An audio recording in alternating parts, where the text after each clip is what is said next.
বিদ্যুৎ এবং পানীয় জলের দাবিতে রাস্তায় নামতে হয়েছে আইনজীবীদের। বুধবার সকাল 11টা নাগাদ আদালতে সমস্ত কাজ ফেলে রেখে তারা রাস্তায় এসেছে পথ অবরোধ করতে। 3 দিন ধরেই আদালতে নেই বিদ্যুৎ, নেই পানীয় জল। কার গাফিলতি এবং কিসের উদাসীনতায় আদালতের মতো একটি গুরুত্বপূর্ণ স্থানে 3 দিন ধরে বিদ্যুৎ নেই, প্রশ্ন জেগেছে আইনজীবীদের মধ্যে।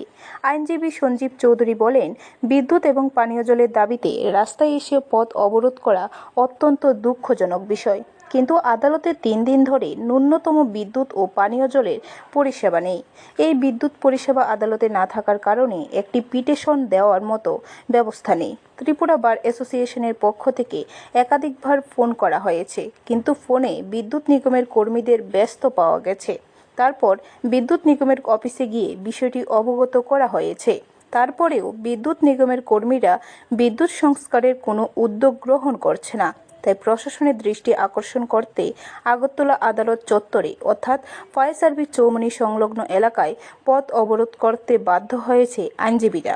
ধরুন, আইনজীবী হিসেবে এটা একটা এক্সট্রিম সিদ্ধান্ত এবং আমাদের তরফ থেকে আমরা দাঁড়াইছি ঠিকই, কিন্তু আমাদের তরফ থেকেও আমরা জন্য এটা দুঃখজনক। কারণ বিগত 3 দিন সমানে আদালতের ন্যূনতম পরিষেবা টোটাল বন্ধ। জল নাই, ইলেকট্রিসিটি নাই। ইলেকট্রিসিটি না থাকার কারণে কোর্টে যে আপনি একটা পিটিশন দেবেন, একটা পিটিশন দিতে গেলেও তো কম্পিউটারে টাইপ করে দিতে হইব, কিছু নাই, নাথিং।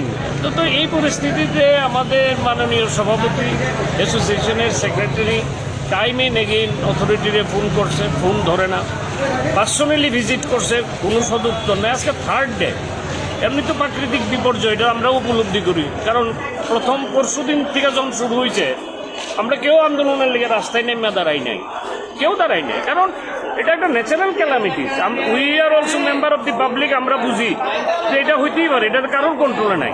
কিন্তু বলার পরও বিগত 3 দিনে কোনো ধরনের কোনো ব্যবস্থাই নাই। তো এই কারণে বাধ্য হইয়া প্রশাসনের দৃষ্টি আকর্ষণ করার জন্য আমরা আজকে রাস্তায় দাঁড়াই। খবর পেয়ে খোদ মন্ত্রী রতনলাল নাথ ফোন করেন ত্রিপুরা বার অ্যাসোসিয়েশনের সভাপতির কাছে, আশ্বস্ত করেন ইতিমধ্যে বিদ্যুৎ সংস্কার করা হবে পথ অবরোধ প্রত্যাহার করার জন্য।